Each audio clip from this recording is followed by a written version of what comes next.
এই মুহূর্তে রয়েছি আসানসোল পৌর নিগমের কল্যাণেশ্বরী মন্দিরের সামনে। এই কল্যাণেশ্বরী মন্দিরের সামনেই অতিথি নিবাস বলে এক আসানসোল পৌর নিগমের তরফ থেকে হোটেল এবং কটেজ আজ উদ্বোধন করা হয়। উদ্বোধন করেন আসানসোল পৌর নিগমের চেয়ারম্যান অমরনাথ চট্টোপাধ্যায়। এই পৌর নিগমের যে কটেজ উদ্বোধন করেন, এখানে রয়েছে সুইমিং পুল এবং বাচ্চাদের বিনোদন পার্ক রয়েছে। এর আগের বারই আমরা যখন এখানে বোর্ড মিটিং করেছিলাম, তো মেয়র সাহেবই বলেছিলেন এখানে একটা এত সুন্দর জায়গা, এখানে বিবাহ হয় মেয়েদের, যাতে কম পয়সায় মেয়েদের বিবাহ হয় সেরকম একটা অত্যাধুনিক গেস্ট হাউস করার জন্য।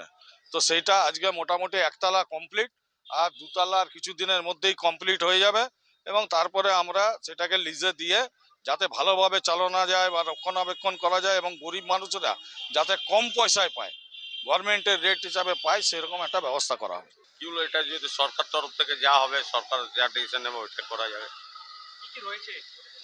ম্যারেজ হল হয়েছে, 16টা রুম আছে, সুইমিং পুল হবে, কটেজ হবে, দোকান আছে 16টা, তার উপরে রেস্টুরেন্ট হবে।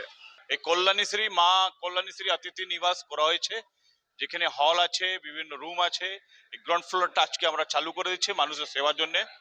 এটা একটা পিপি মডেল এজেন্সির মাধ্যমে করা হয়েছে, যে বিভিন্ন জায়গা থেকে এই মাইথন ড্যামের মানুষ ঘুরতে আসে, কল্যাণীশ্বরীতে পুজো দিতে আসেন, সে তাদের সুবিধার জন্য যে এই সুন্দর যে একটা পরিবেশ তৈরি করা হয়েছে, যে মানুষ এটাতে ব্যবহার করতে পারে। সুইমিং পুল বানানো হবে এই আসানসোল পৌর নিগমের তরফ থেকে।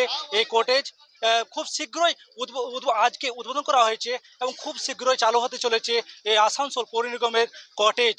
এবং এই যে অতিথি নিবাস বলে নাম দেওয়া হয়েছে এই আসানসোল পৌর নিগমের, এই যারা পর্যটন আসবেন তারা এখানে থাকতে পারবেন। আমার শহর কলকাতা টিভি।